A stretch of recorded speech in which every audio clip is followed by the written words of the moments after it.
What's up, guys? Welcome to Let's Talk with Trenton and Brett. I'm Trenton. And I'm Brett. Let's talk.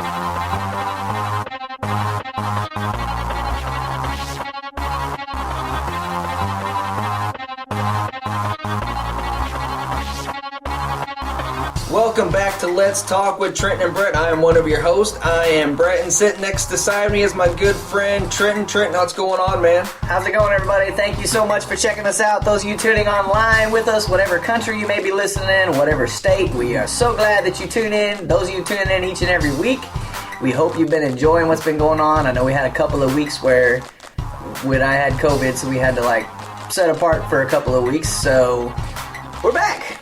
We had the show last week, and this week we're going to do something a little different. That's right. I was getting ready to say we're going to do something a little bit different. This is our 25th episode, at least in this type of format anyway. So we are going to do something a little different. We're going to make the show a little bit longer today. And we're also going to be telling you guys our story of how we met, some of the things that we went through with the music and things like that. And there's a lot of interesting things in there. And, every time you go back and you look at your life story, you find things that you don't remember, and there'll be things that Trenton don't remember that we probably talk about. And, we've never really done it in this way before, so I'm kind of excited, Trenton.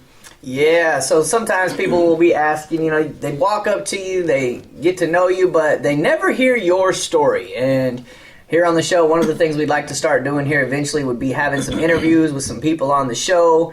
That's coming down the road, but also some people look and say, well, what is your story? Where did you come from? So this gives you an opportunity to hear, and we have done it in other platforms or other shows, I guess, but it's always been divided. So today you're going to get an opportunity to hear our story, hopefully in one big segment. We're going to be going for about an hour today, so get some popcorn, grab you a soda or a drink or something, and chill out with us, or if you're driving, if maybe you're on a road trip, and just chill with us here for a little bit. And of course, the advantage of a podcast is if you have to stop it, you can always come back later and pick up right where you left off. Before we get started, I guess go ahead and say if you would like to check us out or you would like to hit us up with questions about Scripture, we will be continuing, the plan anyway, is to continue John next week.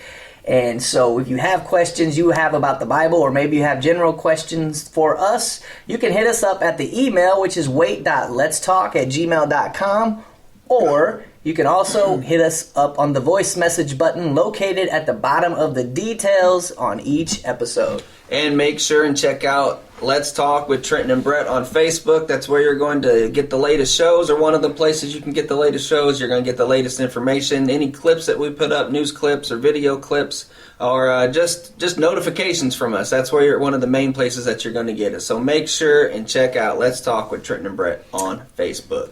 Brett, the other day, I guess it's been a week or two ago now, whenever I went ahead and we have a YouTube channel, for those of you who didn't know that. And we didn't think it was really getting used anymore. And then I went ahead and posted just a few of our podcast episodes. And there was a comment on our prophets episode. We talked about the prophets. And there was a man on there saying he was glad we believed. And he gave me a link, which I haven't clicked on yet. So if you're listening, I haven't clicked on your link yet to, talk about it. So, but he was excited. So we've got people that's still checking out possibly on our YouTube platform. If that's you and you were able to find us in the podcast, welcome to Let's Talk with Trenton and Brett in a podcast. That's awesome to know that people still checking it out there. And yeah, we need to, we're always looking for new avenues of ways to do things, and we tried things with YouTube, and we were both kind of like, well, maybe this way would be better, so we try it this way. Now we see them coming in on both avenues, so that might be something we need to think about in the future for ways to keep putting it out there in different platforms. So, and whenever we see stuff like that, it's encouraging for one, but there's a possibility. I've been thinking about it. I haven't really talked to Brett or nothing yet. Maybe we'll put it on Rumble eventually, because that's another platform that is growing pretty quickly right now. So it may be another option. Generally, if it's a video platform, I'm not going to play every episode. That's kind of what I did with YouTube. Just pick a few so you know where to find us. And so thanks for checking us out wherever you're at. So long story short, thanks for checking us out. So I don't know, man. We're going to get into our story today, how we met. And you know what? I look back over the years, man, and I cannot remember a lot of details about things. I guess my earliest memory of Trenton was, and look, we're just going to be real honest in the show, all right? I didn't like Trenton. And it really wasn't anything personal of I don't like him for this particular reason. It was just I rolled with a different crowd, I guess, and he was more in church and I was more outside of church at the time, and I was kind of coming into church, and I think that's where I met him, was in church. I mean, we kind of knew each other from school a little bit, but we never really talked that I'm aware of. Now, he may have a different outlook on that maybe I'm not remembering. But my earliest memories of Trenton was laughing and making fun of him. So just to be honest, there's that. Straight up. So yes, we didn't like each other, kind of neutral ground. I really didn't have anything against him, but we were just coming from two different places in life. So like he said, two different crowds, two different people. And I was actually, to be honest, I was more of the type that just kind of kept to myself. I didn't really hang with a lot of people. To this day, I still don't like being around huge crowds. So that's one thing and I know that sounds strange, especially to my wife who doesn't believe me, but you're a pastor. How can you not like people? Well, I like people, but it's just something with big crowds. That's why I've been to Christian concerts, I've been to places, and I'm always a little bit uncomfortable when I get around all these people. And I don't mind, and I love the concert and stuff. It's just, I don't know, it's just part of who I am.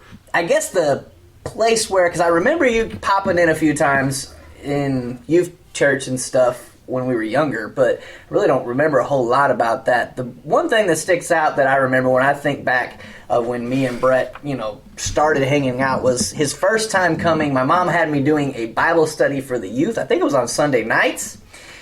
And she was letting me lead because she knew I'd been called to ministry. And Brett came in the room, and we both had ex-girlfriends at the time that had the same name. They were both named Ashley. So, and that's really what got our discussion started. I was like, oh, we both got girlfriends. You want to go hang out sometime on a double date? And he was like, sure, man, let's. So we planned it, and I do believe it was kind of like the next weekend we went out and did something with, the ones we were with then. But really, our relationship grew from that point, and it was shortly after that the other left, and we met our wives later on. That's when they became ex-girlfriends. So, in case they're listening. So that was the earliest thing, and I think we had a good time.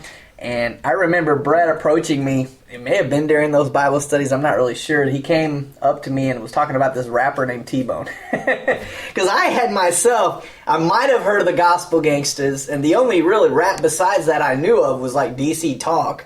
And I hadn't even heard of Grape Tree yet, which was a big deal back in the day. But Brett starts talking about this guy named T-Bone, and I remember was riding in his car with him one day, I guess shortly after we met, because he listened to a lot of it. And I'm like, wow, man, I didn't know Christian rap could sound like this. So, yeah, that was one of the things. And, a lot of people, if you like T-Bone, you like him. If you don't like him, you don't like him. I've heard people say they didn't care for him. But for me, I got saved in the 8th grade. And it was a process. And it's, your walk with Christ is a process anyway. And I'm still going through that process. But, there was a time where I just continued to listen to the same old music I'd always listened to, because there was just, I never even heard of Christian rap, because it was pretty much non-existent, really. I mean, it wasn't a popular thing. And T-Bone was one of the things that God used in order to kind of pull me away from that type of music, with the language and everything, because it was similar to the kind of music that I was listening to. So that was one of the things that God used to, I guess, pull me through that. And it was up until it was high school, that I was still listening to the wrong kind of music. But it like I said, it's a process. Your walk's a process. And that story, I don't remember the story of him sitting in the car with me or anything. It wasn't one particular time. I remember you listened to it a lot, and it was like, what was the name of the platform? There was a CD store online that you had ordered it where they were cheap, right? And you had gotten that was like that was either BMG Music or Columbia House BMG. or something like that. I think it's probably BMG. But man, that's old school. For y'all that don't know what you're talking about, you used to be able to get 12 CDs for a penny. It was amazing. So when he starts playing it, he's ordering it online, because you can't find that stuff in stores at this time anyway. This is, we're talking probably 2000 or 2001, and you can't find it online, and unless you knew who Grape Tree was, you could go to their website. But So it was hard to find. So I ended up and I had ordered some stuff once. I seen that, but you had to look for it. Remember? There was Gospel Land. They had some stuff, but it wasn't much. Yeah, it wasn't really popular yet. It wasn't the going thing, and it really didn't become. And this is aside to about 2004 when Lecrae dropped Real Talk. Then it started getting noticed a lot more because it sounded a lot more mainstream. But looking back, I remember when you said that, and I took the deal too. It was like, well, you said it was like 12 CDs for a penny, and I was like, wow. But you had to look for it because I mean, you would find stuff like who was some of the what was that one guy? Was it MG or something? It was like yellow cover. I don't MG remember. the Visionary. Yeah, Yep. he found that. He started finding more stuff, but you have to be looking for that stuff in order to find Yep. it. So, but I just remember it wasn't one specific time, but riding around in his car and enjoying the CDs that he was picking up, and I didn't. So we got to talking there, and I mean, from there we started hanging out a lot more. So all the way up until was I doing? I guess I was doing rallies already at the time. You were doing the rallies before I came in, and I think we had kind of met. We had kind of hung out a little bit, not too much, and you'd kind of seen a call on my life, something that I hadn't seen yet because I wasn't even looking for. I wasn't looking for it, and Trenton had asked me to do. Tell my testimony, I guess, is what it was, or just say a little something at one of the rallies. Yeah. So I spoke at one of the rallies, and you know what? It was like, I thoroughly enjoyed it. Because the only other time I had spoke was the first sermon I ever preached, which was at the First Baptist Church there where we're from in Dongola, Illinois. And that's whenever I had first got saved. I had no idea what I was doing. You know, I mean, nothing made sense. Like, all the scriptures were off base. Nothing made sense. But I ended up sharing my testimony at that youth rally, and that was the spark of something right there with not just within myself, but also, I guess, between me and Trenton. It was a spark of ministering together. I mean, because from that point, it launched into other things, which we're going to get into the Bible study that was at your house here shortly, that we launched into. But yeah, we did a lot of rallies. I mean, there's so much history here that there's no way we're going to get all this in 1 hour. We're going to see how far we get. Because it's like, I just want to We'll keep, get the highlights I want to again. keep going to all these different places, and it's like, no, I think this came before this. So was it a Halloween? Was it Halloween night? Was that when your first rally for us? Yeah, I think so. One thing we had kind That of was- going was help us let us shed a little light on the situation. And I think, if I'm not mistaken, because it's been a while, that previous summer I had started doing, and we had done a few different ones in different local towns at the parks. We would always go to the parks. And we had some bands. The first one we had was 7 Days, which I don't even know if they're a band anymore. They were a worship group. And I did that one in Olmsted. And we were jumping around, like we did some in Dongola, Olin, just local towns in the area. Because I knew I had been called to ministry, and I thought, at least at the time, that it was more youth ministry. So I immediately felt the call to get started. So rather than waiting around on churches to call me, which they did eventually, I started getting, I seemed like I was somewhere about every Sunday. Churches were calling. I got involved in the association, the Baptist Association, and over there. And they were booking me, it seemed like, all the time, and I would be in different churches speaking. But to get my first start, it was just basically, I just went, took some people with me. I had a staff, a team that volunteers from our church. And the first one, I remember after that, I had like 16 volunteers, and we had probably, 40 or 50 people show up. And it was really an amazing turnout, especially for being a first time and in a small town. But then from there, we kind of progressed. We got some different bands. We'd always have people come with us, bands to come with us, and I would preach, they would play, and when I approached Brett, I even remember the moment I asked you, I think the first time, was going down the steps at the church. I don't know if you were coming up or what, and I was like, hey man, you ought to come speak for us sometime at the rally or whatever. Oh, okay. And he said yes, and from there it kind of became history. Brett started running around a little bit with me, and we'd go to different places, and I would be speaking, and I would invite them to have him speak. Some churches that were looking for pastors, I remember referring them to you in your name so that they could give you an opportunity, and it just kind of grew. And it grew beyond speaking. It grew beyond the rallies, which we're getting ready to get into. But Yeah, I mean, I kind of, looking back, thinking about that, there was a lot of times that the only reason I got to speak is because Trenton was speaking at a church. And, I've always been grateful for that because he gave me a platform. And, I never took a lot of time, but he always would ask the church, would it be okay if this guy shared a testimony tonight before I started or whatever. So I always had opportunity to do that. You know, everybody was always gracious too. I never took too much time. You know, I always just shared some things. But I guess the point, if I want to get a point from all of what we just said so far, is you've got to be willing to say yes. You know, when God calls you, you got to be willing to say yes. And you know, if I wouldn't have been willing to say yes back then, you know, where would I be today? What would the friendship between me and Trenton look like? Because if you look at everything that me and Trenton have been through, I mean, we ended up marrying twin sisters. You know, I mean, it's amazing because God ordains everything and He sets everything in order. He has a purpose and an order for everything. And if it wouldn't have been maybe that day when Trenton said, "Hey, do you want to speak at one of these rallies?" none of this may have happened. So be willing to step into what God has for you and be careful in the moment to say the right words, to say the right things.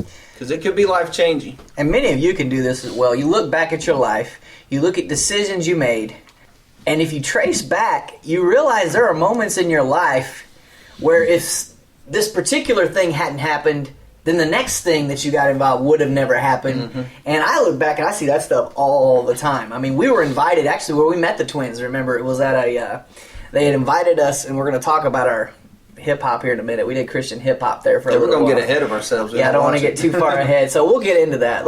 But we did do, and I think this was in our early recording days, because we began recording our first album. Basically, it was just an idea Brett popped into my head, because I had never thought about it. And we were sitting around one day, man, we ought to do a Christian rap album. And because we were listening, and there was nothing, I mean, there wasn't hardly anything out there as far as Christian rap went. And we wanted to be able to reach people locally. And so he's like, we ought to do a Christian rap album. So I remember we went over to Shivelbines there in Cape, I think it was, and we picked up everything we needed. And we had to charge it, and we ended up having to pay it later. But we ended up getting, we called it a beatbox. And I wanted to do an album. So we start doing this album, and Trenton starts talking about doing shows, and I'm like, wait, what? We're gonna do? I said, I didn't say nothing about doing shows in front of people, and because I couldn't carry a beat to save my life, man. I remember the first time that we had that 4-track recorder, and we're trying to rap into the little microphone on that thing. Yeah, we doing it way cheap, guys, okay? And I couldn't keep a beat to save my life, and it took me a long time to figure that out. But I've still got that recorder. Do you still got the beatbox? Nope, it's gone. Yeah, he sold it, man. But anyway, I still got that. I actually pulled it out of the closet the other day. I was going to mess with it. But I bought the 4-track recorder. It was a Boss. It was one of the first that I knew of digital recorders. And it was a 4-track. He bought the machine that we used to make the beats. And that's really where we started it all. I mean, we went and we just started writing lyrics. And we did it, and it was a cheap way. I mean, back then it was expensive, but it was cheap. To us, it was expensive anyway. But you know what?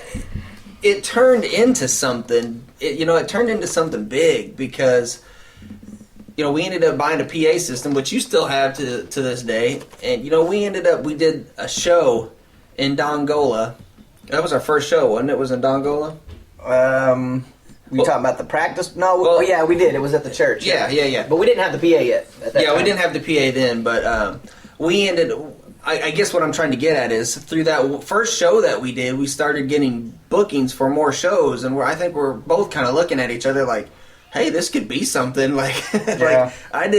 Me personally, just walking into it, doing it for fun, doing it, to reach people. And then everybody's into it. Everybody's got their hands in the air, and everybody's having fun. And then the next thing you know is like, hey, can you come and do a show on this date? And we started getting bookings, and we're like, what's happening? What's taking place? And I never would have dreamed it, but God used our music with the little bit of money we had, the little bit of equipment we had. God used that, and man, we started seeing people's lives changed, and it was amazing. That first concert, we actually ended up getting 2 or 3 bookings that night. People that had just showed up. One was at Bald Knob Cross, somebody that worked with them, and there was another church there with a youth group that invited us to come do something with them.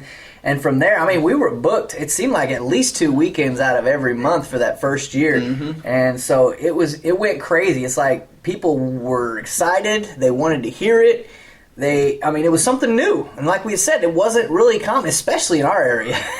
So people, they loved it. But actually, we should back up a second, because right before that, in 2001, so the release of that album was about April 2002. I don't remember the exact date, but it was the night of the tornado in Dongola, which is the only time I remember. That was an F5, wasn't it, or an F4? F4, I think. Yeah, it was a big one. F3, I don't know, but we had just left like an hour before, and it hit the church. Yeah. So, but it's like God was shaking things up a little bit. I don't know.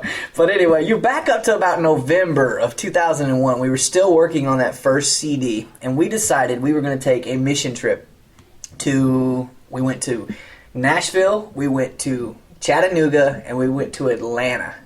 And we made a trip out of it. And while we were there, we didn't have any cities where we were at. So we were taking pictures for the album so that we could have buildings at least on our album. He's laughing, but it was legit. We were on there taking pictures. I know where you're going, though. We were taking pictures for the first album. And but I guess that was part of the agenda, but we actually did talk to some people. But wait. Tell them about the camera. Oh, I wasn't going there. You can go there. Wait, we're on this trip, all right? Because he's getting to something that comes kind of shortly after. Before all that happened, we were in Nashville the first night. Remember, we met Richard. Yeah. And he was a man who was on the street. Because what happened on this trip, we ended up ministering to people on the street, people that were living on the street. And at least two of them stand out. And there was one in Atlanta, and then was Richard in Nashville. And we remember his name real well because only thing he had on him was a Bible. And he had it in a bag, which he was carrying with him. And he had a heck of a story. Richard is one of those people that I'll never forget. Because, you know what, this trip, in a lot of ways, it opened my eyes, it changed my life. And because I'll never forget it, Trenton, standing outside in Nashville, downtown Nashville somewhere by a Dairy Queen, talking to a homeless man. Right in front of Dairy Queen. Right in front of Dairy Queen. There's workers out there taking smoke breaks. And we're standing out there holding hands with this homeless man, praying for him. It just changed. I'll never forget that guy. His story, he just, bad streak of luck, he was wanting to make some money. He's wanting to put the Bible on audio or something like that, use his voice for Bible on audio. And we ended up, I don't remember exactly what we did for him. We gave him some money and we parted ways because he already had a hotel for the night. Somebody else had put him up in a hotel for a week or something like that. But it was just one of those, here I am talking to a homeless person in downtown Nashville, standing out there in a place that I'm unfamiliar with a man that I don't know, and ministering to him. We're out there, he knew Jesus. He knew everything about it. He was holding on to his faith, but he was straight up homeless. And, that was probably the highlight of that whole mission trip. For me anyway, because as that mission trip went on, we encountered some other homeless people, but it didn't go that way. There was some odd and some strange situations that we got into, but with Richard, it was different. I'd give anything to know what happened to that guy. I really would. The only thing he had was a Bible. That's it. So he was hanging on to the Word because that's all he had. He had his Bible. That was it. And he was wanting to record the Bible on audio, and he hadn't done it yet. I remember a little bit of his story. He had I don't know if it was a wife or a girlfriend. I think it was a wife that just ended up getting in the hospital for some reason. Yeah, I can't remember his whole story. She took everything, his money, everything, and left. And when he came out of the hospital, he had nowhere to go. He was homeless. So I think the thing that stood out the most in that trip was the fact that these people that a lot of people want to talk about and call them hobos and homeless, and they just need to get a job. They have a story. And for all you know, they may have been a millionaire before a streak of, you call it bad luck, or you can call it whatever you want. I don't really necessarily believe in luck, but whatever it is that you want to call it, they have a streak and totally everything changes in one moment. Like him, coming out of the hospital, didn't know she had left. And then she took all of his money, because I think it was his wife, or ex, I guess, at that point.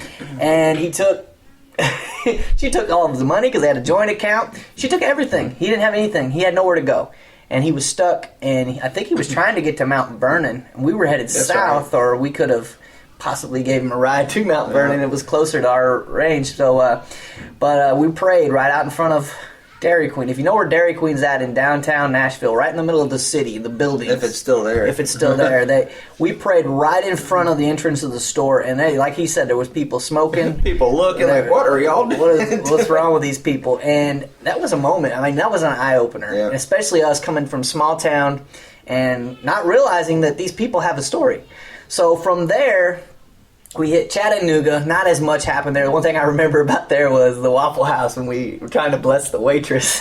Oh, yeah. Dropped her a $10 tip. Now, for me at that time, that was a lot of money. Still is. You better bring me all kinds of iced tea, man, for $10 tip. And I dropped her a 10. She's like, "Oh, is this to pay for your meal?" I'm like, "No, that's your tip."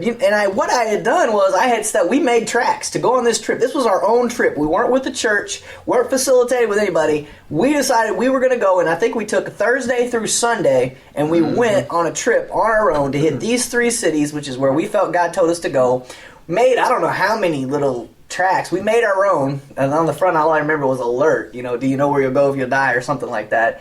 And I stuck the $10 bill in the track and left it on the table, and we both watched as she took the $10 out of the track and stuffed the track in my iced tea that was left over on the table. Didn't even look at it. I'm like, what the heck? Man, that was her opportunity, and who knows what happened to that woman, man, after that. That may have been her last opportunity. And to be honest, it didn't start. Like Richard in Nashville, the first person I tried to hand a track to, remember, they shot me down real quick. I was a business guy. Yep. Business time of some sort, or businessman of some sort. I walked across the street. We had just got out of the car. I was so excited, right? We're going to tell people about Jesus. Walked up to this guy, offered to talk to him, give him a track, and the only thing he had to say to me, and it just happened to switch to walk. He was at one of the crosswalks, I think. Right as I approached, he goes, "I don't have time for this right now," and he walked away. And I was like crushed. You remember what we said though? Better make time. You'll have time one day. You're gonna wish you'd have took it. Yep. Yeah. So it's not always. And we was young back then too, But no, we didn't say that to his face or whatever. That's kind of what me and him said to each other jokingly afterwards. You're gonna wish he took the time one day. But so we ended up from there. We started leaving tracks, places we thought people would see them, because you know what, a lot of people wouldn't take them. And, so we started, I remember this one, I don't know if he was homeless or not, but there was this, he had a couple of bags, he kind of looked homeless. He was laying up on one of the things sleeping. Atlanta. That was in Atlanta. Yep. So we snuck up behind him and we stuck one in his bag and just walked on. He was sleeping. Yep. He was sleeping. We wouldn't go mess with him. We just left it with him. And from there, tell him about the guy we met. We met him shortly after we dropped that track. You remember the guy? Talking about the two no? Yeah. Okay, yeah. I'll do my best to relay the story, but I'll be as nice as I can. He was different. He was a homeless man who was different, and but there was some startling things about him. But we ended up trying to talk to him about Jesus and share the gospel with him a little bit. And he went out on the deep end, man, and he started talking about like connecting your toes to your knee, and that means to know. He was taking letters out of words, and taking letters out of words and applying them to body parts and trying to share and trying to talk about God through it. And we were looking at each other like, "What are you talking about?" You could tell his concept behind what he was doing was to think he outsmarted us on all this stuff. But one of us had $5 in our pocket or something, and he looked me. And he looked at Trent and he goes, "I know you got $5 in your pocket right now." And Trent was like, "Well, maybe I do." I don't know if he had liquor on him, but you could tell he was trying to get money for smokes or liquor or something like that. And we wouldn't give him money just to go do that. So I think we said we gave him money and we watched him walk into the Burger King or something like. It was one of those restaurants down there. We gave him money to go get him something to eat. But yeah, that was probably one of the strangest experiences I've ever had, because for the first time in my life, I had no idea what to say because I've always been kind of a talker. I can talk once you get me going. And I was dumbfounded. I'm like, I don't even know how to respond to what this guy is saying right now. And I'm looking at Trenton, and Trenton's looking at me, and we're just like, all right, well, here's some money, and we ended up leaving that situation. But Tell them what happened in Atlanta when we were taking all these pictures. Now you can get to that part because we ended up figuring it out in Atlanta. all right, so we start our mission trip off, and we're in Nashville, and we're taking pictures of some churches. We're going to use the picture for our first Faux Christ album. So we take pictures in Chattanooga, and we take pictures in Atlanta, and I think we're actually getting ready. We're sitting in the hotel room, aren't we? I don't remember. And I just remember you. And I'm looking at my camera, and I'm thinking, oh, well, it must be done. He's like, it's taking a whole lot of pictures. Yeah, that's it. It's like, it's taking a whole lot of pictures. So I opened it up, and guess what? There was not a lick of film in the camera. That was back, kids, for those of you who don't know, that was back when you had to put film in a camera to take pictures. You couldn't just snap your phone. It had like 35 millimeter film in it or whatever. And, you know, I mean, I bet we took probably... I don't know. There was a bunch of pictures. It was in Nashville, Chattanooga, and Atlanta. Stuff we were going to use because we're like, hey, we may never be back in Atlanta, you know? So we were just taking pictures. And yeah, I didn't put a lick of film in the thing. And so we had, on the way home, we had to, and I'm like, by the end of this thing, I'm like, man, I'm ready to go home. And he's like, no, we got to stop and get these pictures again. It's your fault. So we had to stop and take pictures of all these places that we wanted to have pictures of. And I'm sure we didn't get all of them, just the ones we could remember. We got the ones that we definitely needed for the album and stuff, too. But. So, and then we dropped our first album, which is what that show was, and the CD, and somewhere I got that still around here. As the group Faux Christ, we ended up dropping a few albums, and we ended up changing our name later on. But during that summer, right after we had dropped our first CD, what we had done is, I just came up with this idea, and I don't know if it was, I think it was me. Mom was letting me do a Bible study for youth on Wednesday nights, and we were doing it. I was still in high school, wasn't I? No, you were graduate. You were 18, or you might have been. No, it was 2002, so it would have been the summer of 2002. So I was out. Yeah, I graduated in 2000. Okay. So I decided, Mom, wouldn't it be cool? No, that can't be right. Hang on a sec. That can't be right because. So after some discussion off the air, then we need to jump back. This was actually probably the summer of 2001 when my mom, and this was when we first started hanging out. So I guess we actually started hanging out in that summer a little bit because you said you still have the girlfriend for that Bible study. But I just mentioned to Mom about doing a Wednesday night Bible study at our house on Wednesday nights because I don't know if we were doing one at the church and no one was coming, or if this was just a brand new idea I dropped so that we could have Bible study. And I was definitely hanging out with Brett because what we did was we got together and we talked about the book of Revelation. And we took a study. Revelation for the Biblically Inept was the book we were using. I remember it because Left Behind and everything, it all kind of dropped right around, not too many years before that. Mm-hmm. And so everybody was hype about that. And we took the time during that study to go through Revelation, and the thing I remember most, because we would let the kids, they would come for the first half hour, that we would hang out outside, inside, wherever they wanted, play basketball, different things.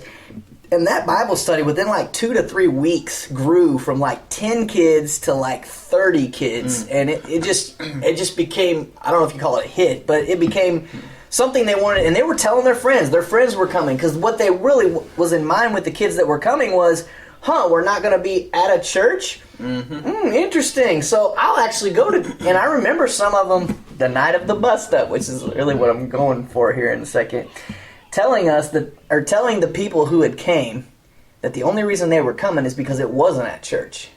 And they were learning stuff, and they were enjoying it. But there was one night, within the first month or two, I'd say, after we had moved at the house, we had like 30 kids coming on average. And that wasn't just from Dongola, because your mom's house was like right in between Dongola and Anna. Yeah, it was Anna, there was Jonesboro. Kids coming from about 2 or 3 different little towns there. Mm-hmm. So it was a cool opportunity to meet new people too, because there's people there I didn't know, because I wasn't really familiar with the Anna crowd or anything. But yeah, I mean, there was... It grew like literally like overnight. It grew into 30, 40 people. And you know what? There was people accepting Christ at this thing, man. I mean, so when we say we were having Bible study, we were having church. I mean, because like we were studying, but there was worship, there was studying, there was fellowship, it was all there. And then you had people getting down on their knees accepting Christ. I mean, it was legit. It was real deal. And yeah, I remember Nick Toller getting led to the Lord. Yep, that's one name I do remember. The other ones I don't remember all their names, but like he said, there would be weeks I didn't know some of these kids. They were just coming with their friends. Their friends were inviting them. They were coming. I mean, this thing was taking off. It was growing. We were blessed. We were amazed. We were just trying to do what God was having us to do. And then we've talked, I don't know if we talked on Let's Talk or any of whatever show it was, but we've mentioned before, there was just a group of people, religious people, and we've talked about this a little as we went through John. They were religious people, and we won't use names or anything, that came in one Wednesday night during our Bible study to sit there and criticize as we were having Bible study, because their argument was, we shouldn't be having that at my house, we should be having it at the church. And so they were mad because it was at my house, it was growing. It wasn't even necessarily, I don't think it was even affiliated with the church. Nope. But what they saw was an opportunity to make their youth numbers look good on Wednesday night. And this is sad, but this is true, that it should have been at the church was their big argument. The night they showed up and they had their discussion, that's when I said the kids were telling them, if this was at a church, I wouldn't come. But because it's here, I'm coming. Rather than see the fact that people's lives are being changed at a Bible study, kids are getting saved, things are happening, what did they do? They made the religious choice and decided that it wasn't good for them or that particular church. And so what they did was they came in, they disrupted. Within a week or two, it started breaking apart. Yeah, and you know what? We also, a little bit more to add to that, business meetings and things like that got brought up. Like, well, you guys should be coming to the business meetings. You can't come to the business meetings if you're having church on Wednesday nights here. So we're like, well, okay, tell us what night the business meetings are on, and we'll go to the business meeting. So me and Trenton started going to the business meetings on Wednesday night. We did that for... It was only a couple of weeks because after this happened, the whole thing just broke into pieces, and it got turned into, if I remember correctly, why do we always have to have it at your house, Trenton? Mm-hmm. And it was, nobody ever said we had to have it here. You know, well, how come it's always you and Brett teaching? And it's like, we never said it had to be us always teaching. But the idea to me and Trenton is like, it's got to have structure. It needs to have a place, and it needs to have a teacher, you know. So to me, once that night happened and we started trying to make it work, that's when it fell apart. Mm-hmm. Because it was working great, and dissension came in from a place that it didn't even need to be brought in. There was no dissension there, but after that night, it was on everybody's mind. Mm-hmm. And I don't know exactly what happened behind the scenes with certain people. That's probably something that we'll never ever know completely.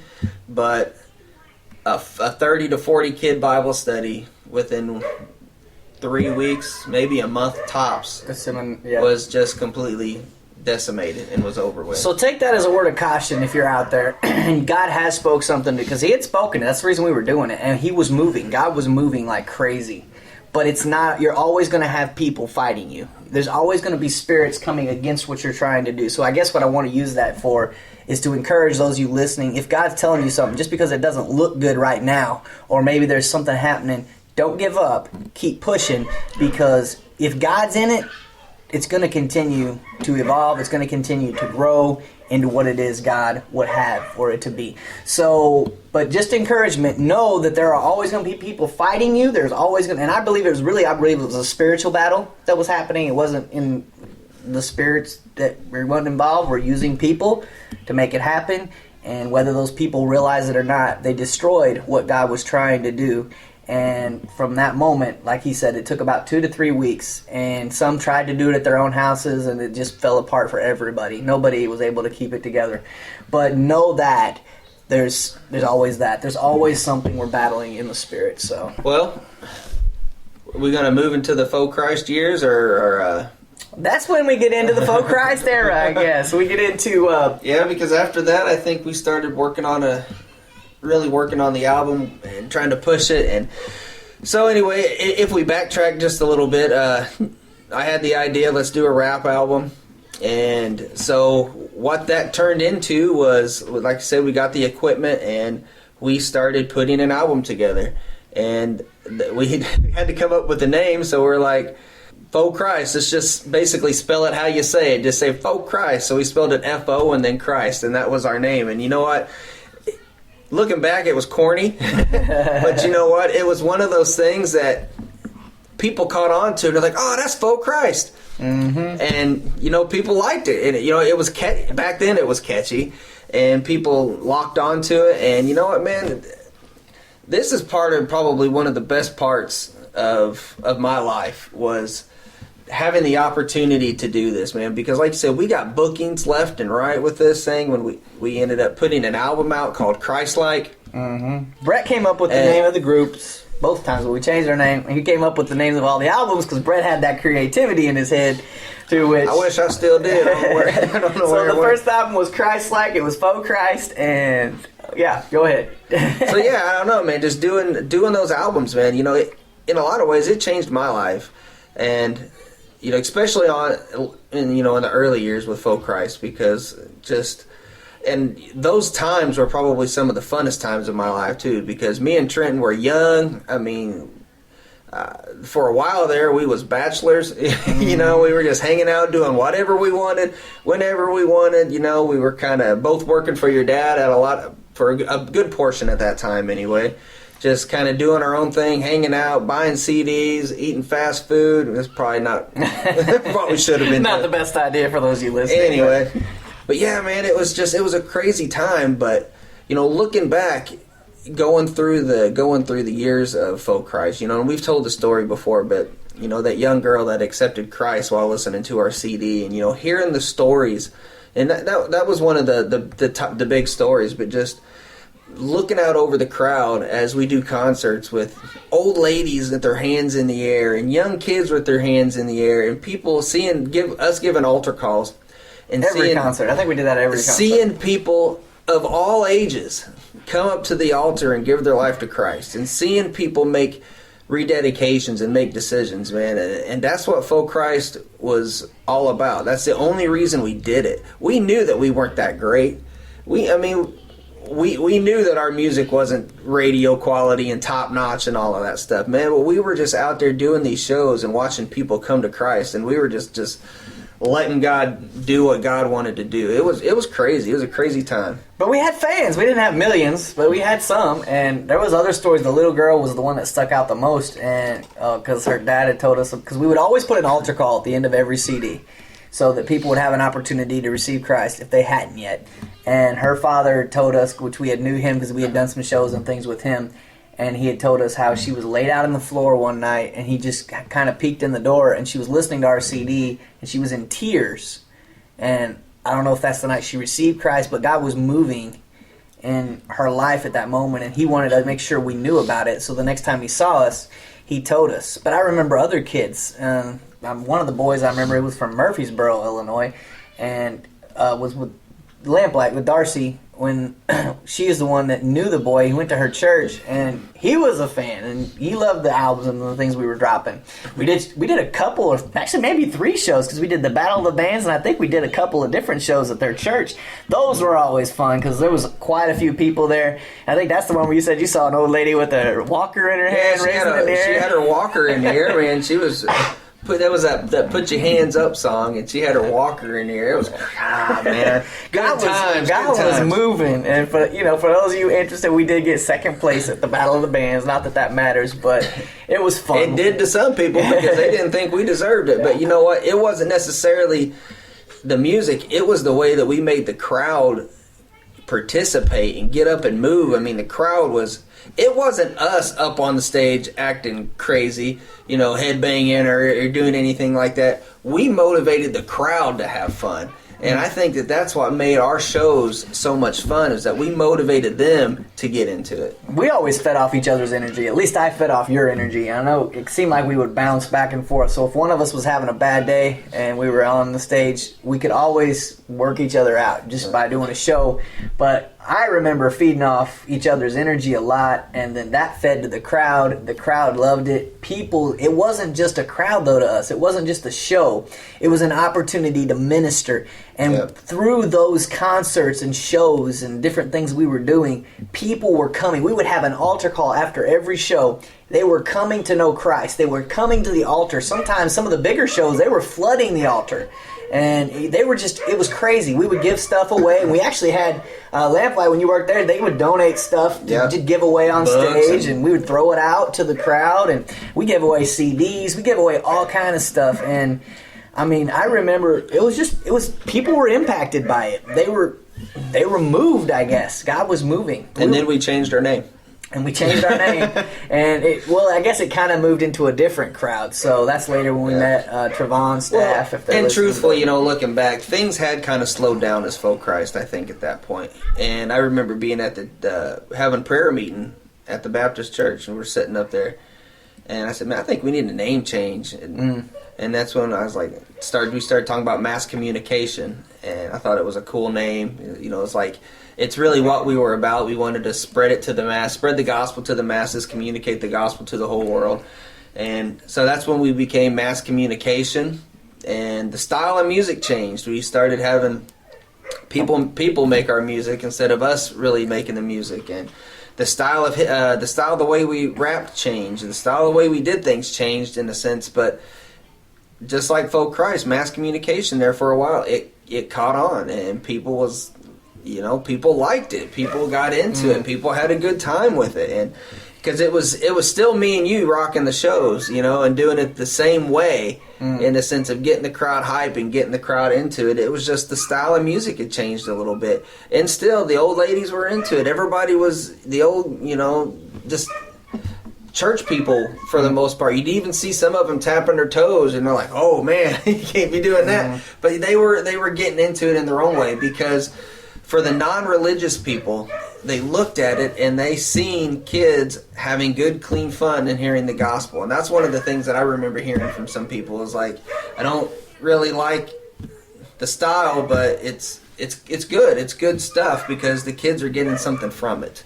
And that was really what it was about to us, was ministering. And I've said that before. It never was about a show. It was about how can we deliver the gospel to a generation that is thriving off what the world has to offer. So we did our best to bring it in a way that they could relate.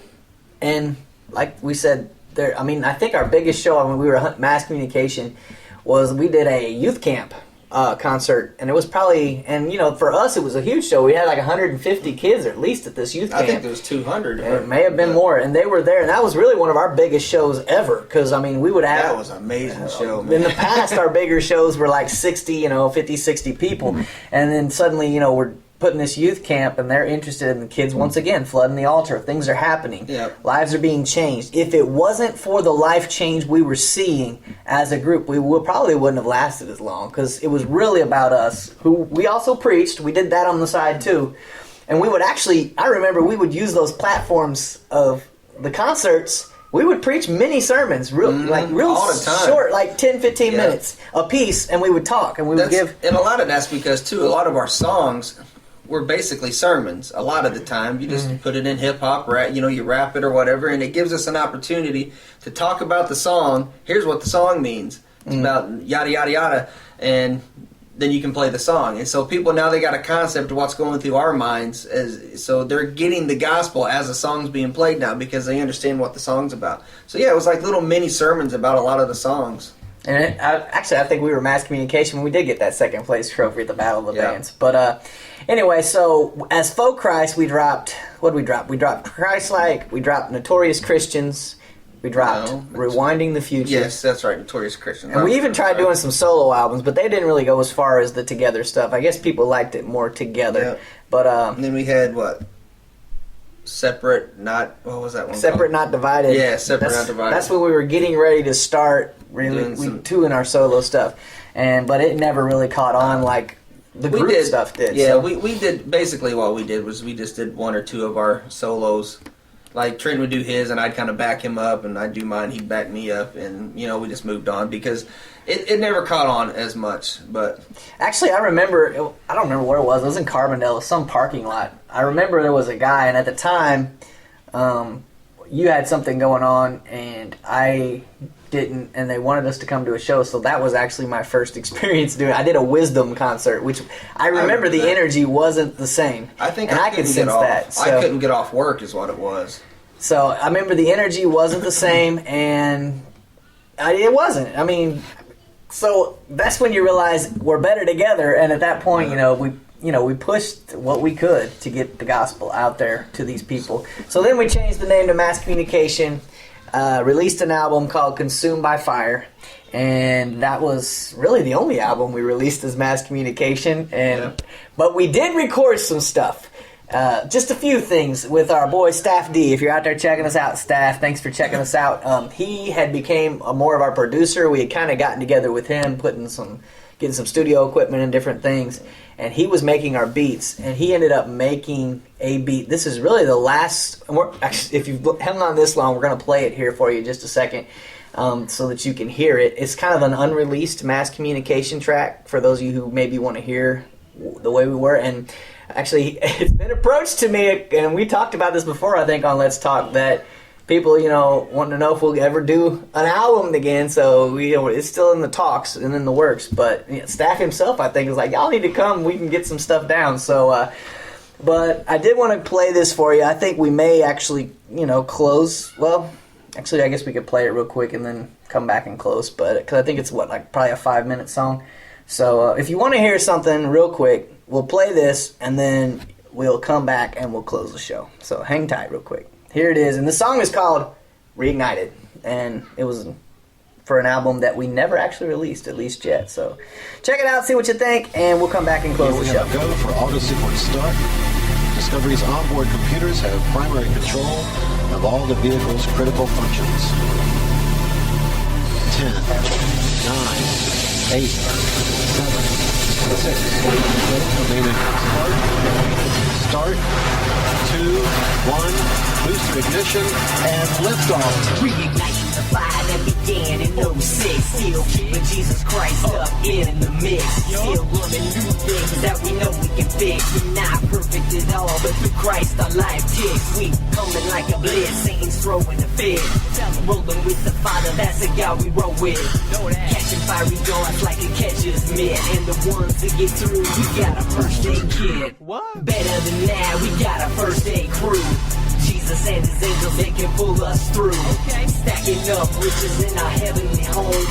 Even by myself, man, I'm never alone. I may stumble and fall like the young kids do, but we learning to walk through him. I'm made new, understanding sacrifice through the one who gave his life, giving me the chance to rep his name up on high. Reignited, a fire's been started. The new man's here and the old ones departed. Lift them up, let me hear you shout it loud. If your life's been changed, then walk it like you're proud. Walk it out. Reignited, a fire's been started. The new man's here and the old ones departed.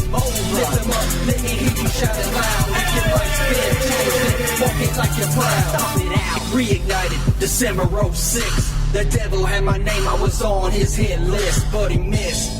And now I'm raising my fist, because I gotta glorify the reason I exist. And it's crucial that his name be known. I call him G.O.D., just a cool painting Jones. I got a fire in my soul, I got a fire in my heart. The spirit was ignited, it was more than a spark. I wanna light up the world with the gift that he gave. One's not enough, let's see a million saved. My fire's been burning now for quite some time. Couldn't wait to get the mic, you know I'm ready to rhyme. But the devil had me down, he tried to take me out. Consume me in a flood and give me spiritual doubt. But his plans didn't work, cause I'm back on the mic. I lit up with my boys, and we started new hype. Reignited, a fire's been started. The new man's here, and the old ones departed. Lift them up, let me hear you shout it loud. If your life's been changed, then walk it like you're proud. Walk it out. Reignited, a fire's been started. The new man's here, and the old ones departed.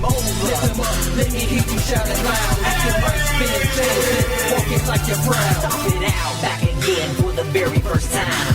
Blazing with the fire that by his fire, just a spark and I'm gone. If it wasn't for his grace, don't know how it could be. Jesus is my savior and he's living in me. Some don't understand it, but I'm feeling his truth. Christ is number one, not this studio booth. I'm gonna fight with this mic, I'm gonna fight with this light. Crucify my flesh so I can reach a new height. A battle ready MC is what I'm trying to be. Giving glory to the Father and never to me.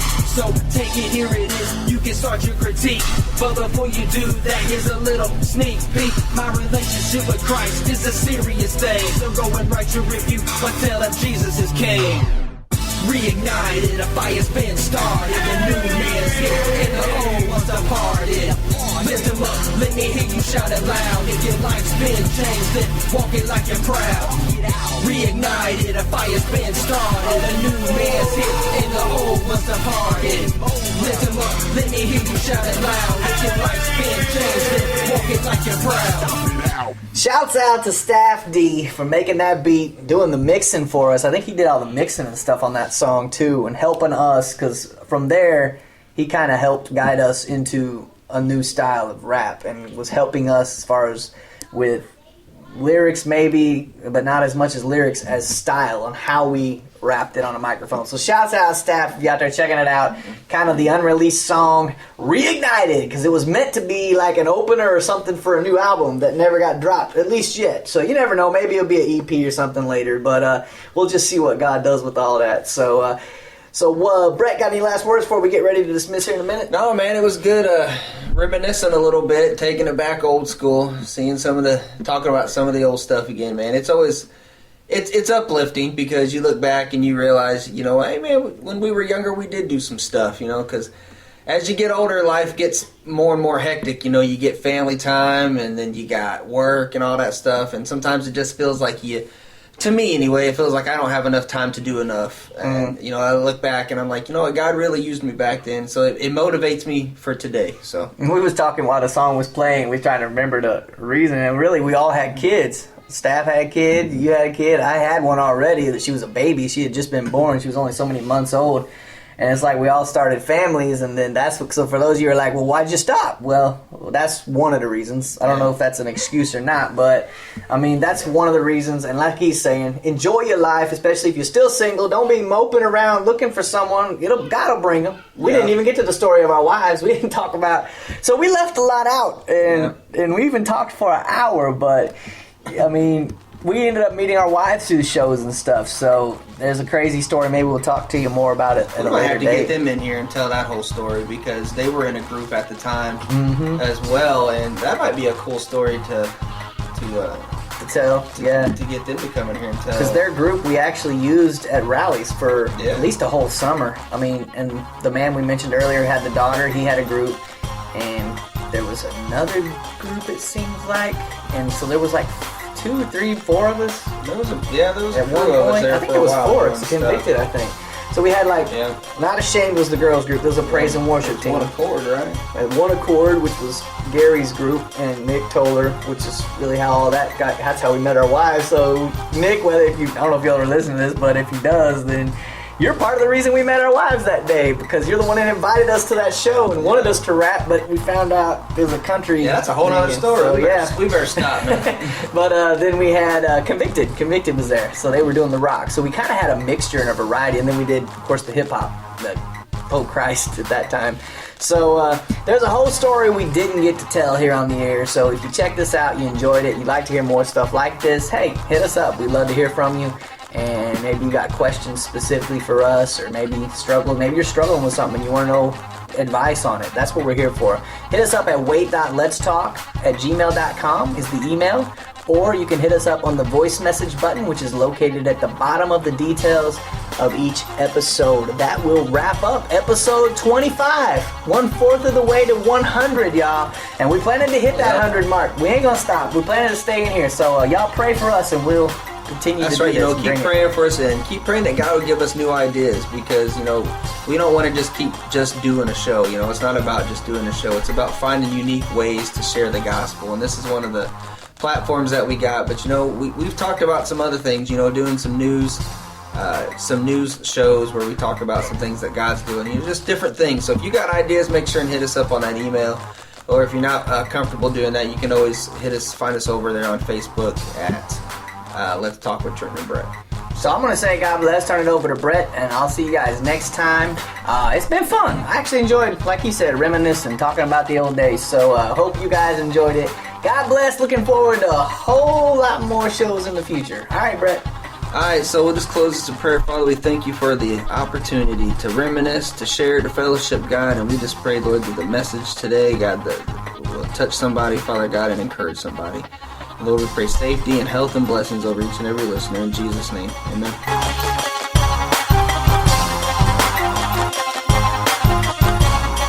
Hey everyone, thank you so much for tuning into today's podcast. I hope you were blessed and inspired by the content. Do us a favor, go ahead and subscribe if you haven't already, tell a friend, and share this on social media. We would love to share the good news with as many people as possible. We'd also love to hear from you. If you have topics you would like us to discuss on the air, you want to give a shout out, or maybe you just want to say hi, click on the message button below and let us know what's on your mind. Thank you for tuning in. God bless, and we'll see you next time.